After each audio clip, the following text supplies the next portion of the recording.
Hello everyone, आज की इस वीडियो में हम लोग देखने जा रहे हैं 10वीं कक्षा के सेंट्रल एग्जाम 2022 से पूछे जाने वाले हिंदी के 1 से लेकर 100 तक का सभी ऑब्जेक्टिव क्वेश्चनों का आंसर। तो चलिए फ्रेंड्स, बिना समय गए पहला क्वेश्चन का आंसर देख लेते हैं। है दोस्तों, आज का पहला सवाल क्वेश्चन नंबर 1 हमारा कहता है कि डॉक्टर भीमराव अंबेडकर के दृष्टिकोण में लोकतंत्र के लिए क्या आवश्यक है। यदि आप श्रम विभाजन और जाति प्रथा निबंध को पढ़े होंगे तो उसमें डॉक्टर भीमराव अंबेडकर कहते हैं कि लोकतंत्र में लोगों के लिए प्रतिस्पर्धा एवं सम्मान का भाव होना चाहिए। उसके बाद में अगला सवाल क्वेश्चन नंबर 2 कहता है कि the rise and fall of the Hindu women के लेखक कौन है। तो इस पुस्तक के लेखक भी बाबा साहब डॉक्टर भीमराव अंबेडकर जी हैं। उसके बाद में अगला सवाल क्वेश्चन नंबर 3 कहता है कि विष के दांत कहानी का प्रमुख पात्र कौन है। तो दोस्तों, यदि आप विष के दांत कहानी को पढ़े होंगे तो उसमें उसके लेखक जो हैं नलिन बिलोचन शर्मा जी हैं और इस कहानी का प्रमुख पात्र गिरधर लाल है और गिरधर लाल का बेटा कौन सा है तो मदन है। उसके बाद में अगला सवाल कहता है कि दैवत विज्ञान क्या है। दोस्तों, दैवत विज्ञान को देव विज्ञान कहा जाता है, इसलिए क्वेश्चन का राइट आंसर ऑप्शन सी हो जाएगा। उसके बाद में क्वेश्चन नंबर 5 कहता है कि नाखूनों को किसने रगड़ रगड़ कर लाल और चिकना बनाया जाता था। देखिए, नाखूनों को किससे रगड़ कर, तो नाखून को मोम और आलता से रगड़ रगड़ कर लाल और चिकना बनाया जाता था। उसके बाद में कहता है कि दारिश क्या है। तो दोस्तों, दारिश एक प्राचीन काल में सोने का सिक्का हुआ करता था, उसे ही दारिश कहा जाता था। तो क्वेश्चन नंबर 6 का राइट आंसर ऑप्शन डी हो जाएगा। उसके बाद में अगला सवाल क्वेश्चन नंबर 7 को देखिए। क्वेश्चन नंबर 7 कहता है काशी को किस नगरी के रूप में जाना जाता है। दोस्तों, काशी को देवनगरी यानी देवताओं की नगरी के रूप में जाना जाता है, इसलिए क्वेश्चन का राइट आंसर ऑप्शन सी हो जाएगा, देवनगरी। उसके बाद में अगला सवाल क्वेश्चन नंबर 8 हमारा कहता है कि शिक्षक का क्या अर्थ होता है। दोस्तों, शिक्षक का जो अर्थ होता है वो मोम होता है, मोम यानी मोमबत्ती होता है। उसके बाद में कहता है कि बहादुर ने माँ के रखे रुपयों में से कितने रुपए निकाल लिए थे। तो देखिए, बहादुर के माँ के रखे गए रुपयों में से वो 2 रुपये निकाल लिए थे। हालांकि वो रुपये निकाले भी नहीं थे और उन पे ये रुपये निकालने का चोरी का इल्ज़ाम लगता है। अगला सवाल है कि परंपरा का मूल्यांकन शीर्षक पाठ किसके द्वारा लिखी गई है। तो दोस्तों, परंपरा का मूल्यांकन शीर्षक पाठ के जो लेखक है वो रामविलास शर्मा जी हैं। तो क्वेश्चन का राइट आंसर ऑप्शन सी हो जाएगा। अब अगला सवाल यहाँ पे पाठ्य पुस्तक के कविता से लिया गया और कहता है कि जीत जीत मैं निरखत हूँ, इस पाठ का केंद्र में है। देखिए, जीत जीत मैं निरखत हूँ, यह पाठ के केंद्र में जो है ये पंडित बिरजू महाराज जी हैं। उसके बाद में अगला सवाल क्वेश्चन नंबर 12 कहता है कि यंग इंडिया के संपादक कौन है। दोस्तों, आप सभी को बता दें, यंग इंडिया एक पुस्तक है जिसके लेखक महात्मा गांधी जी हैं। तो क्वेश्चन का राइट आंसर ऑप्शन बी हो जाएगा, महात्मा गांधी। उसके बाद में कहता है कि शेक्सपियर किस भाषा के कवि माने जाते हैं। तो दोस्तों, आप सभी को बता दें कि विलियम शेक्सपियर को अंग्रेजी भाषा के कवि माना जाता है। उसके बाद में अगला सवाल क्वेश्चन नंबर 14 को देखिए कि तीसरा साक्ष्य पुस्तक किसके द्वारा लिखी गई है। तो दोस्तों, आप सभी को बता दें कि तीसरा साक्ष्य पुस्तक जो है ये अशोक वाजपेयी के द्वारा लिखी गई पुस्तक है। उसके बाद में अगला सवाल क्वेश्चन नंबर 15 को देखिए। क्वेश्चन नंबर 15 कहता है कि राष्ट्रकूट शासक कहाँ के रहने वाले थे। दोस्तों, आप सभी को बता दें कि राष्ट्रकूट शासक जो थे ये कर्नाटक राज्य के रहने वाले थे। उसके बाद में जल्दी जल्दी से हम लोग केवल क्वेश्चन का आंसर देख रहे हैं, क्योंकि आप सभी को जाकर एग्जाम पेपर में यही क्वेश्चन मिलने वाला है और जल्दी जल्दी से इस क्वेश्चन को रट लीजिए और एग्जाम में जाकर यार सेम टू सेम छाप के चले आइए। अब अगला सवाल क्वेश्चन 16 कहता है कि ट का उच्चारण स्थान क्या है। देखिए, ट जब हम बोलते हैं तो ये तालु से इसका आवाज आता है, इसलिए ट का उच्चारण स्थान तालु हो जाएगा। अब अगला सवाल कहता है कि नायक का सही संधि विच्छेद क्या होता है। दोस्तों, यदि आप संधि विच्छेद को पढ़ेंगे तो मालूम होगा कि नायक का यदि हम लोग संधि विच्छेद करते हैं तो नए जुड़ अक होता है, नए जुड़ अक इक्वल टू नायक होता है। तो क्वेश्चन का राइट आंसर ऑप्शन बी हो जाएगा। अगला सवाल कहता है निम्नलिखित में से कौन सा शुद्ध शब्द है। देखिए, यहाँ पे मरण ये शुद्ध वर्ड ऐसे लिखा जाता है, ठीक है जी। तो पहला तो अशुद्ध हो गया। बी में दिया गया रुग्ण, और रुग्ण भी गलती लिखा गया है और यहाँ पे वनवास सही है, रसायन तो बिल्कुल ही गलत लिखा गया है क्योंकि इसमें तालाब स होता है। तो इसलिए क्वेश्चन का सही जवाब वनवास हो जाएगा। अगला सवाल कहता है कि श्याम शब्द है। दोस्तों श्याम क्या है? तो जिस संज्ञा से किसी व्यक्ति, वस्तु, स्थान के या जानवरों के नामों का बोध हो उसे व्यक्तिवाचक संज्ञा कहते हैं। और श्याम एक व्यक्ति का नाम है, इसीलिए यह एक व्यक्तिवाचक संज्ञा हो जाएगा।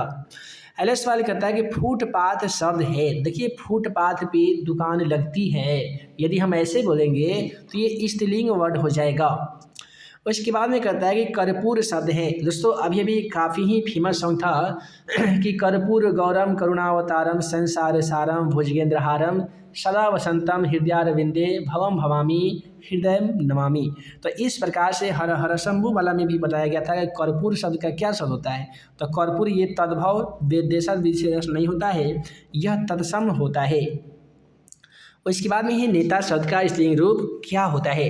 तो दोस्तों आप सभी को बता दें कि नेता शब्द का स्त्रीलिंग रूप जो होता है वो नेत्री होता है।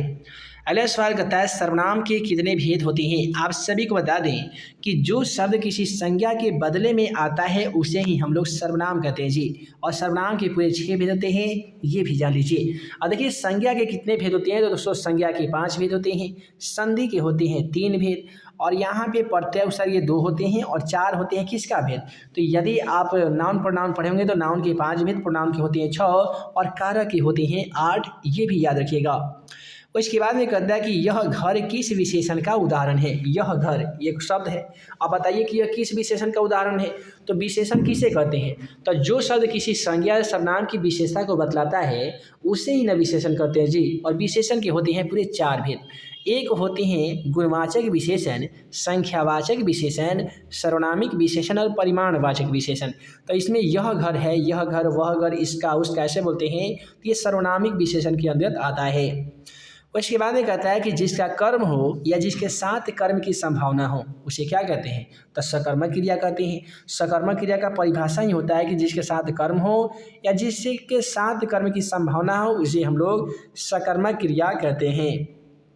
अगला सवाल कहता है राजखान किस राजवंश से उत्पन्न हुए थे। तो दोस्तों कभी राजखान के राजवंशियों के बारे में बात करेंगे तो ये पठान राजवंश से उत्पन्न हुए थे। यह एक मुस्लिम कवि थे, यही कारण है क्वेश्चन का राइट आंसर पठान राजवंश हो जाएगा।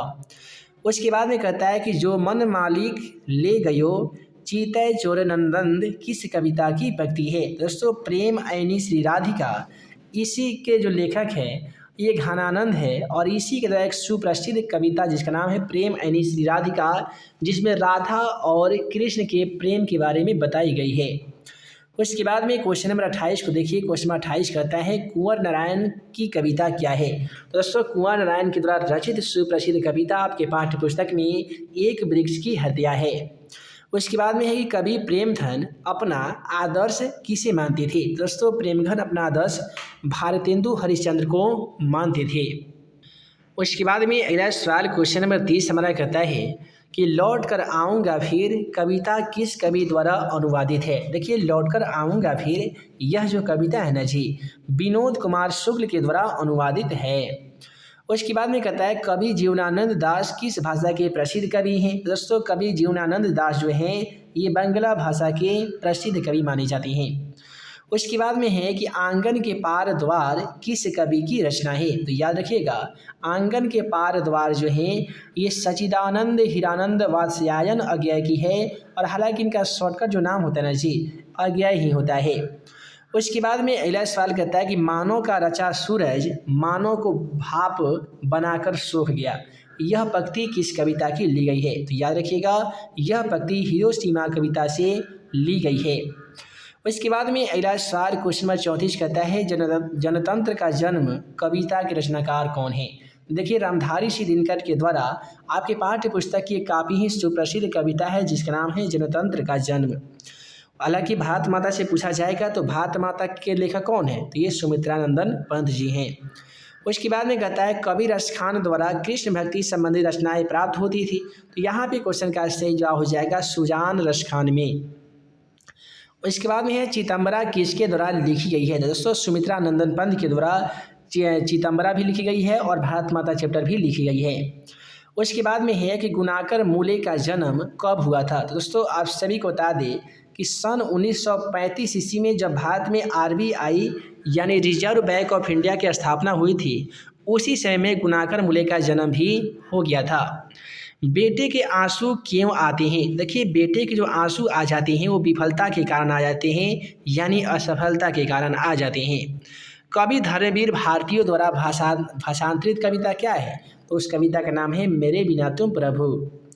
उसके बाद में अगला सवाल कहता है कि दूसरे के इशारों पर भटकने वाले लोगों को क्या कहा जाता है? तो देखिए, दूसरे के इशारों पर भटकने वाले लोगों को विद्वानों के द्वारा मूढ़ कहा गया है, यानी मूर्ख कहा गया है। तो दोस्तों, आज की इस वीडियो में हम लोगों ने 1 से लेकर 40 तक का हिंदी का सेंट्रल एग्जाम पेपर में पूछे जाने वाले तमाम ऑब्जेक्टिव क्वेश्चनों का सलूशन देख लिए हैं, जो कि मैट्रिक बोर्ड परीक्षा के लिए भी काफ़ी ही ज़्यादा इंपॉर्टेंट है। तो दोस्तों, आशा करते हैं कि आज का यह वीडियो आप सभी को पसंद आया हो। दोस्तों, वीडियो पसंद आया हो तो वीडियो को लाइक कीजिएगा, अपने दोस्तों में शेयर कीजिएगा। नए होंगे चैनल पे तो हमारे इस YouTube channel question for exam को जरूर सब्सक्राइब कीजिएगा। तो हम जल्द मिलेंगे अगले वीडियो में नए VVI क्वेश्चन के साथ। तब तक के लिए आप सभी को वीडियो देखने के लिए बहुत बहुत धन्यवाद।